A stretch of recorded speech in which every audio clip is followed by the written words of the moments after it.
Olá pessoal, aqui é o Guilherme Nascimento dando continuidade ao nosso conteúdo programático de biologia, Hoje falando de citologia, onde nós vamos estudar basicamente o que é uma célula, qual é a função atribuída às células, qual é a constituição química delas, bem como outras questões, ok? Só que a nossa introdução, entretanto, se você olha no primeiro momento, você vê que tem conceitos que são relativamente simples, O que é uma célula, ou se é procarionte, ou se é eucarionte, ou se é unicelular, ou se é pluricelular. Conceitos relativamente simples, mas que podem ser calmamente explorados e que podem ser aplicáveis em prova.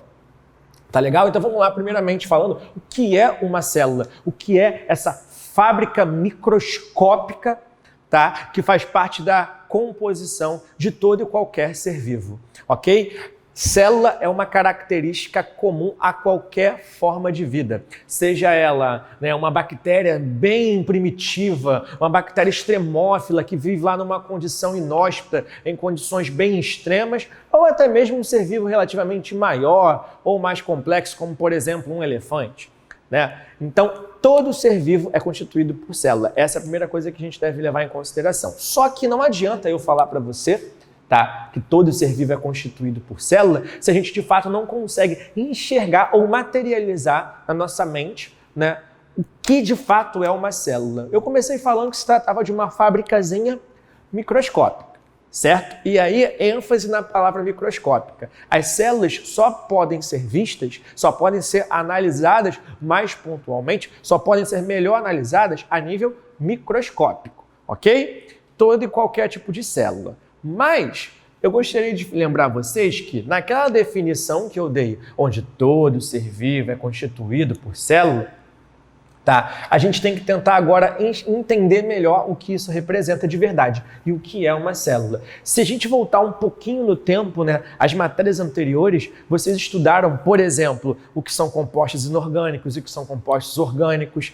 Estudaram a importância da água, a importância dos minerais como sódio, potássio, cálcio, magnésio, entre outros. E depois você começou a estudar os compostos orgânicos. Aquelas moléculas que são maiores, como por exemplo os carboidratos, as proteínas, os lipídios, bem como outras moléculas, ok? E todas essas moléculas, que estão dentro do nosso organismo, que fazem parte da nossa constituição química, elas estabelecem uma série de reações químicas umas com as outras. Essas reações químicas que ocorrem dentro do seu organismo, assim como dentro de qualquer tipo de organismo, assim como em qualquer forma de vida, essas reações químicas que podem ser anabólicas ou catabólicas, a gente chama isso de metabolismo. Então, quando você olha para essa fabricazinha que é a célula, essa unidade formadora dos seres vivos, essa menor unidade da vida, eu tenho que tentar entender, eu tenho que tentar visualizar que dentro de cada unidadezinha dessa que é a célula, a gente tem vida ocorrendo, a gente tem reações químicas ocorrendo, reações químicas que ocorrem com determinado propósito. Um dia a gente foi uma única célula, A gente foi uma única célula. Quando na fecundação houve a célula reprodutiva dos nossos pais, o espermatozoide, enquanto a nossa mãe mandou através do ovócito, popularmente conhecido como óvulo, onde a nossa mãe, através do ovócito secundário, através do gameta feminino, mandou também o material genético dela. E uma vez que o espermatozoide, essa célula reprodutiva, encontrou outra célula reprodutiva, a gente teve a formação do que é o zigoto. Então, um dia a gente foi uma única célulazinha, o zigoto. E através de várias divisões celulares, a gente chegou na ordem de células que nós somos hoje.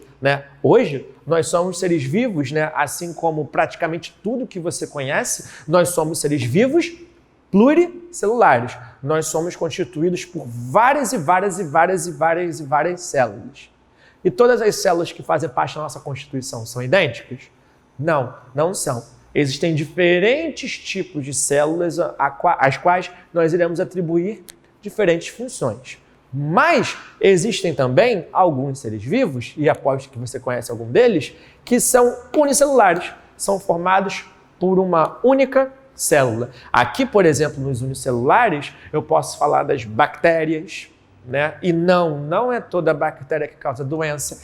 Existem vários grupos de bactérias que podem ter aplicações positivas para a humanidade, bem como para outros organismos, tá legal? Os protozoários, algumas espécies de fungos são exemplos de seres vivos que são unicelulares, tá legal? Então, basicamente, essa unidade formadora dos seres vivos, que é a célulazinha, essa fábrica microscópica que é a célula, né, ela está presente nos seres vivos que são formados apenas por uma célula e está formado em seres vivos que são formados por várias células.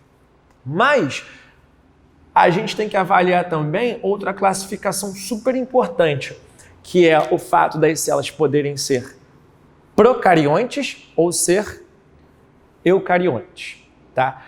Qual é a diferença básica, tá, entre uma célula procarionte e uma célula eucarionte? Tá? A primeira coisa que você precisa saber é que praticamente todo ser vivo que você conhece, seja a plantinha, tá? Seja um peixe que está nadando, tá? Seja, por exemplo, quando nós falamos ainda há pouco dos fungos, né? Ou, por exemplo, um vermezinho causador de doença, um inseto.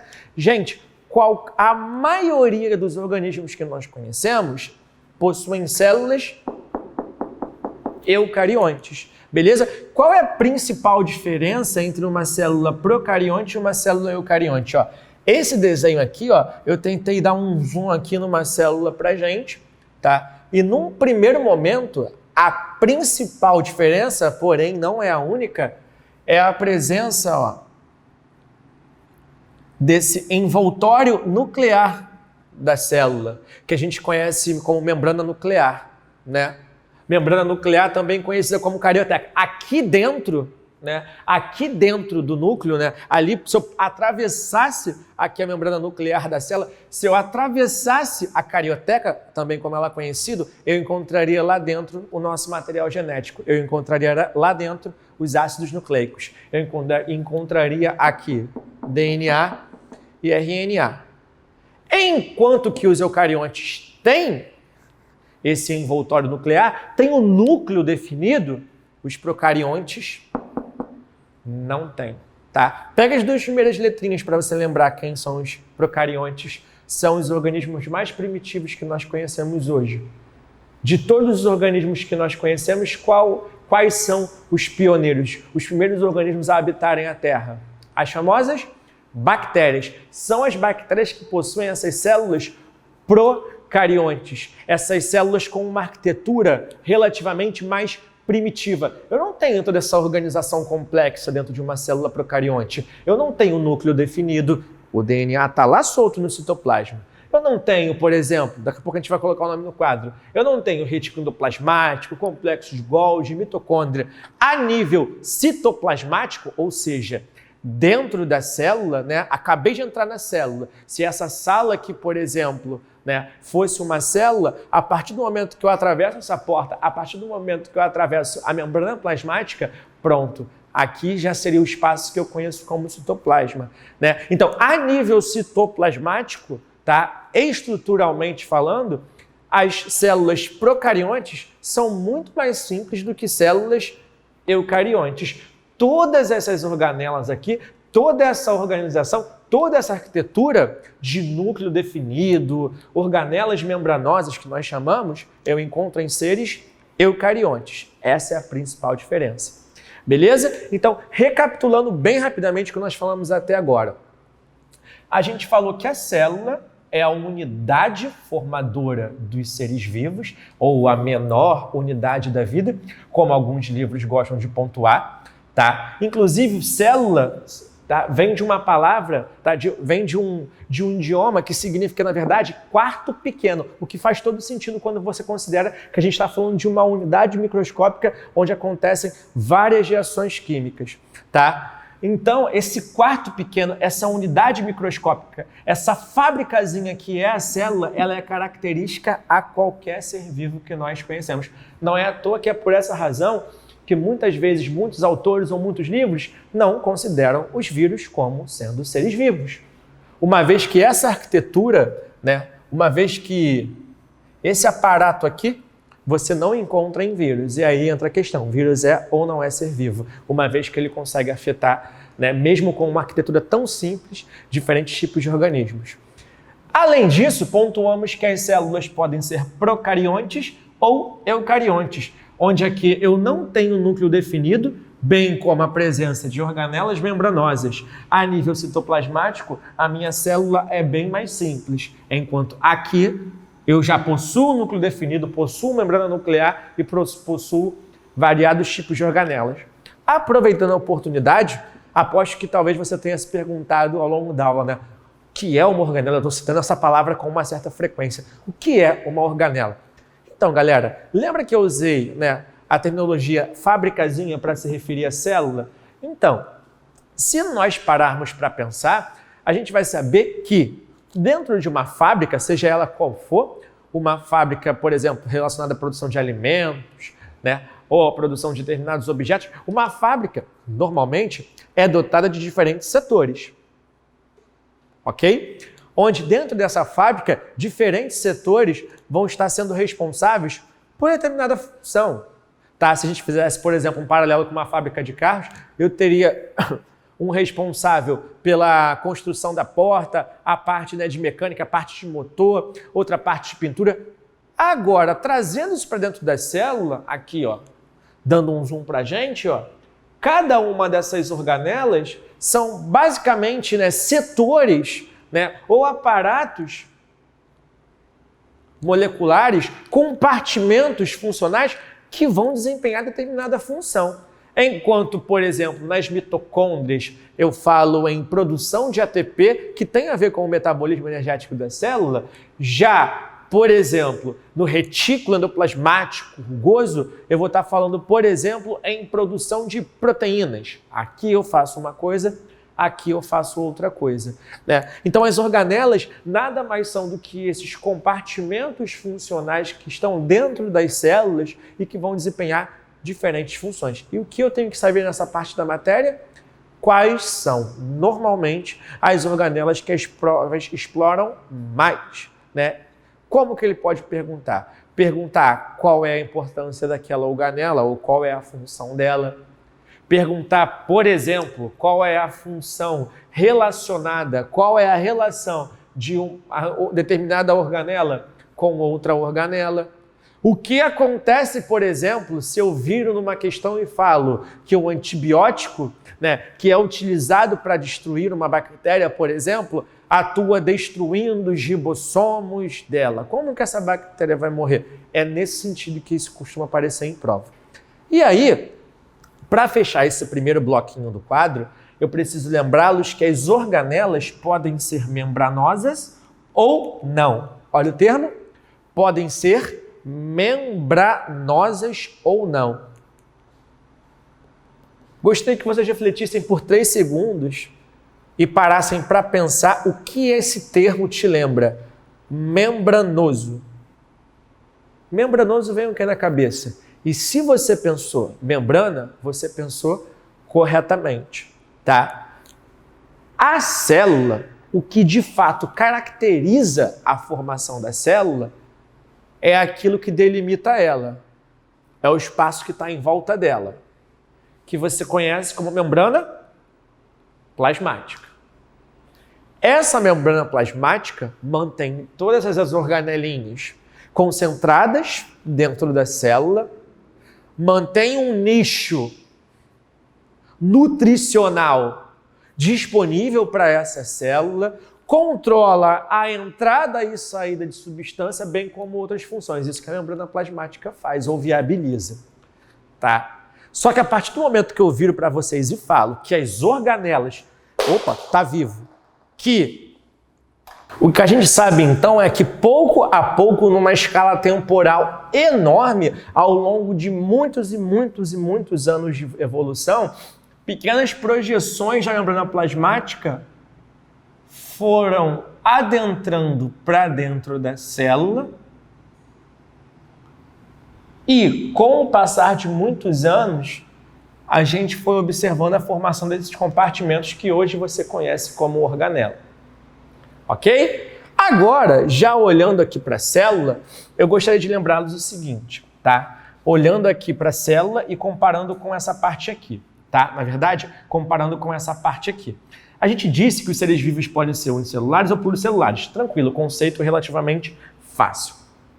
Tá? A gente disse também que os seres vivos podem ser classificados em procariontes ou eucariontes, de acordo com o tipo de células que eles exibem. Lembrando que procarionte a gente refere-se basicamente às bactérias. Tá? Existe um outro tipo de organismo conhecido como arqueia, tá? Que também possui célula procarionte, mas aí já seria uma colocação um pouco mais específica.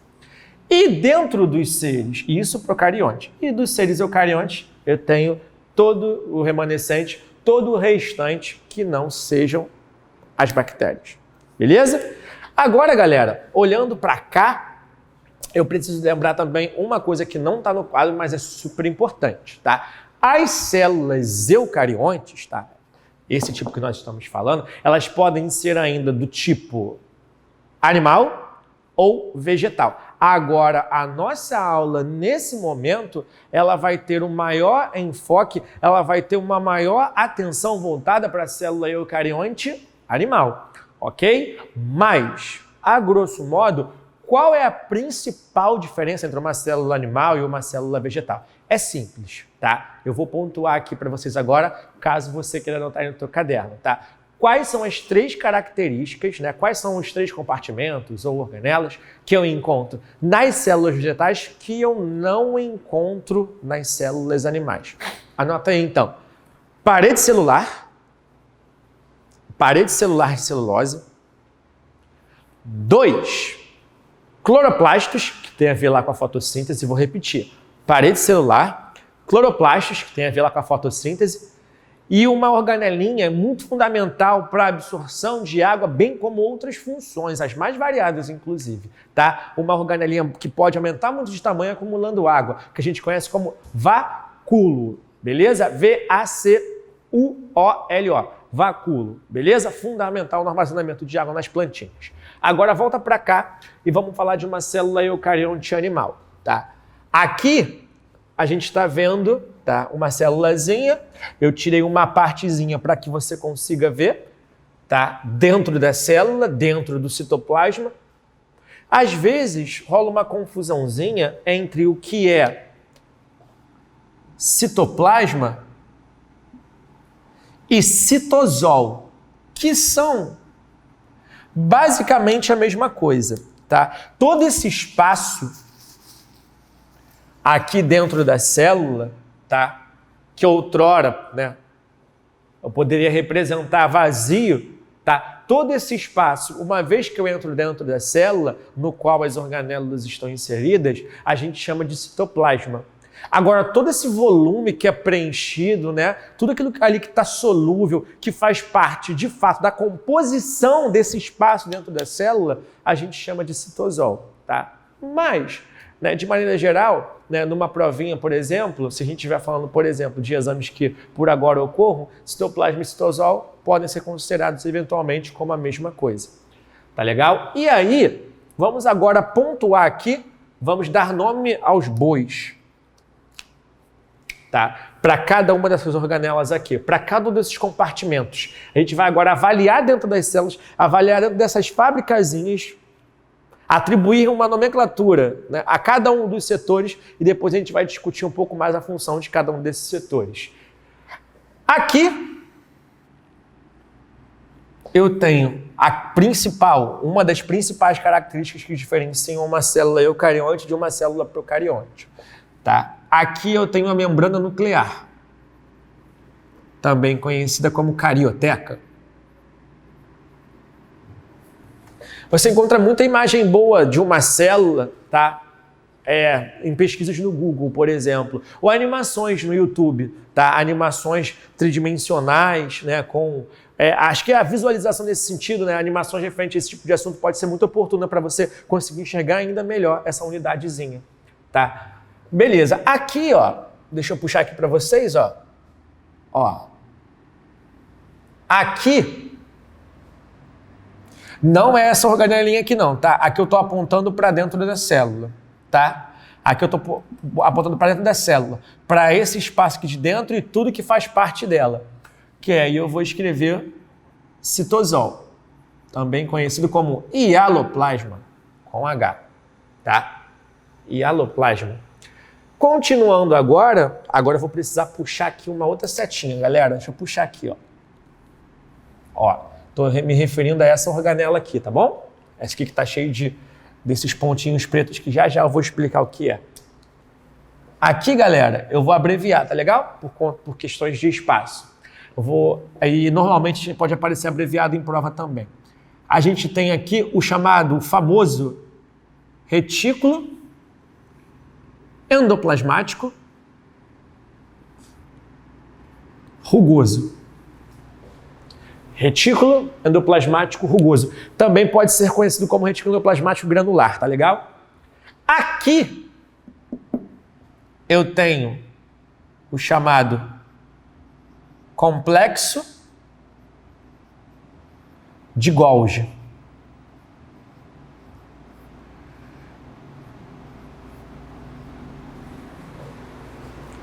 Aqui eu tenho o retículo endoplasmático e não estou repetindo. Aqui nós temos o retículo endoplasmático rugoso.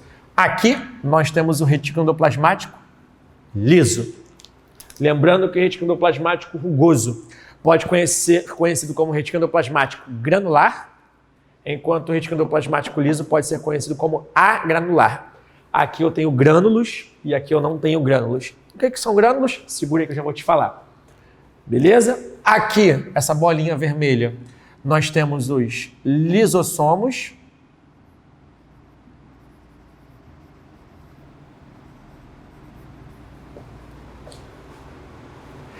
Aqui nós temos os centríolos.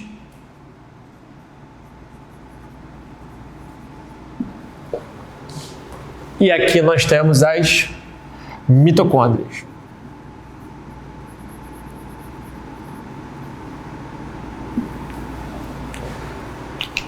Aqui eu dei um zoom só para lembrar, por alto, não é o foco dessa aula, só para lembrar da composição da sua membrana plasmática, da composição química da sua membrana plasmática, onde no meu desenho eu representei, por exemplo, a presença de determinadas proteínas, sinalizadoras, receptoras, bem como um camarada que costuma ser muito explorado em prova, que são os fosfolipídios, um tipo de lipídio de função estrutural que é fundamental na composição das membranas celulares. Tranquilo? Agora, olhando aqui para a célula novamente, já com o nome de cada organela, com o nome de cada compartimento, já com esse panorama melhor pontuado, a gente pode começar agora a falar um pouquinho da função de cada uma dessas organelas, tá? Só que eu gostaria de começar, tá, pela relação direta que existe entre 3 regiões da nossa célula. Uma delas é o núcleo, outra delas é o retículo endoplasmático rugoso, tá? E a outra delas é a questão do complexo de Golgi. Entretanto, eu acho que seria legal a gente destacar que as células não são iguais, as células não são idênticas. Eu tenho diferentes tipos de células no meu organismo. Quer ver um exemplo? Eu vou citar alguns nomes aqui, ó. Enterócito. Tá? Enterócito é uma célula que faz parte da constituição do nosso intestino. Tá? E esse caminhozinho do que as células formam, ele é muito interessante, né?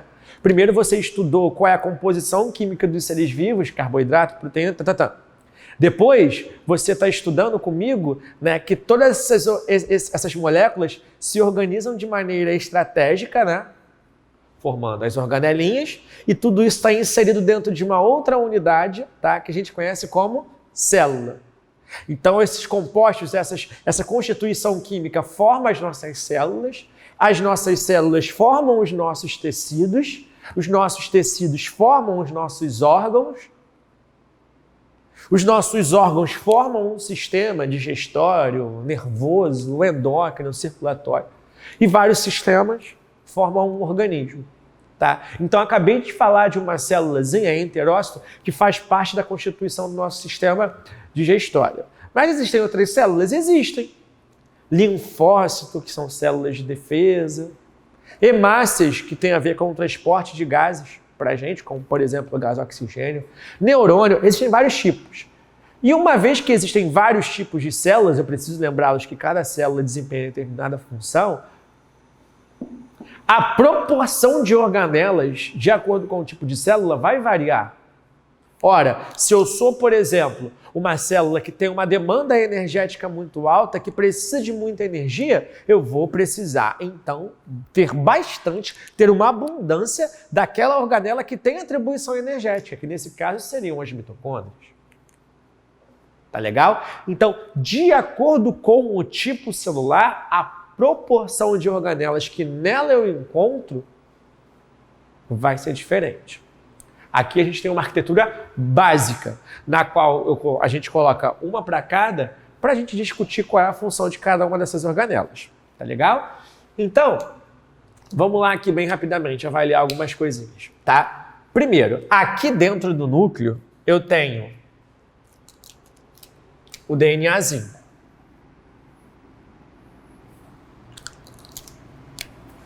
DNA.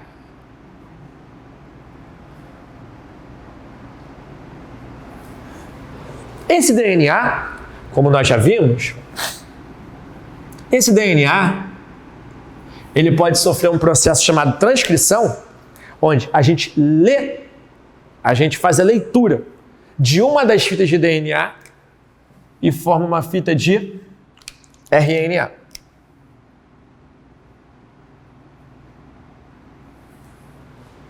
Esse RNA, por sua vez, ele sai do núcleo e entra em contato com essa organelinha que nós falamos ainda há pouco.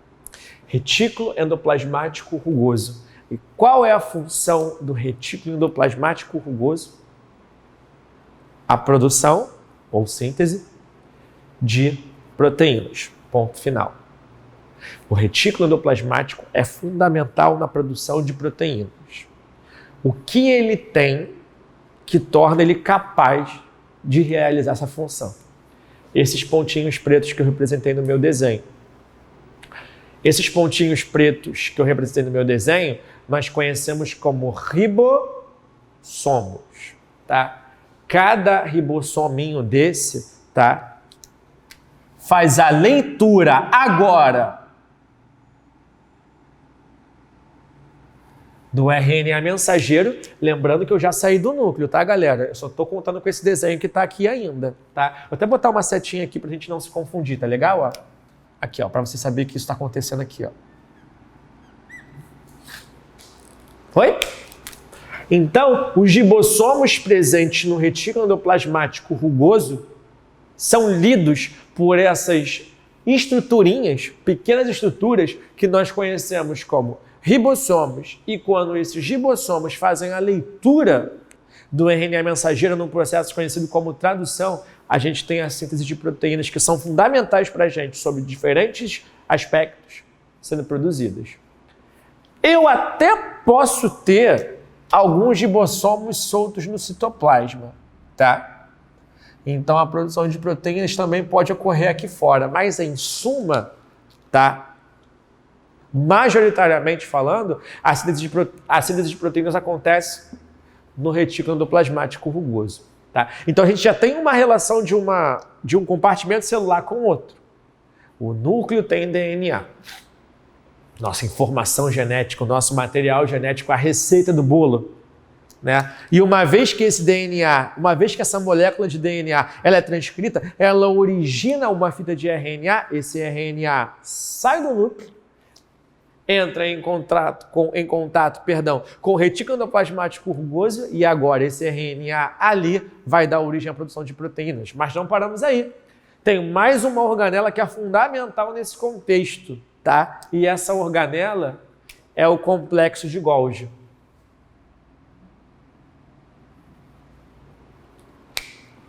Essa proteína recém-sintetizada, ela chega ao complexo de Golgi, tá? E é no complexo de Golgi que essa proteína ela vai ser recepcionada, pode sofrer determinada modificação, vai ser empacotada ou compartimentalizada e vai ser exportada ou direcionada para onde ela tem que ir. Esse complexo de Golgi eu gosto de chamar de correio de Golgi. Eu gosto de chamar dessa maneira, porque ele atua como se fosse um correio. Né? Ele recebe, só que ele não recebe carta. Ele envia, só que ele não envia carta.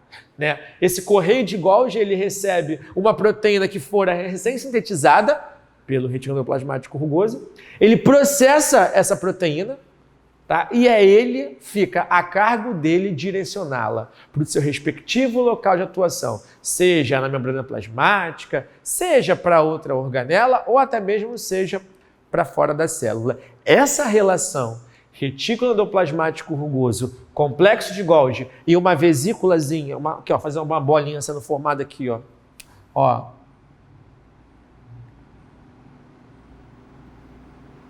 Poderia ser inclusive o lisossomo, tá? O lisossomo é formado a partir do complexo de Golgi. Essa relação entre núcleo, retículo endoplasmático rugoso, complexo de Golgi ou até com a vesícula de secreção é uma coisa que costuma ser muito explorada nas provas quando o assunto é citologia. Arriscaria dizer, inclusive, que de tudo que nós falamos até agora, esse tópico de agora, esse ponto de agora foi um dos mais importantes. Tá legal? Então a gente vai fechar aqui essa primeira parte de citologia e perdão. E na nossa próxima aula, a gente vai dar continuidade falando da atribuição ou da função de determinadas organelas que nós não falamos ainda. Tá legal? Até a próxima!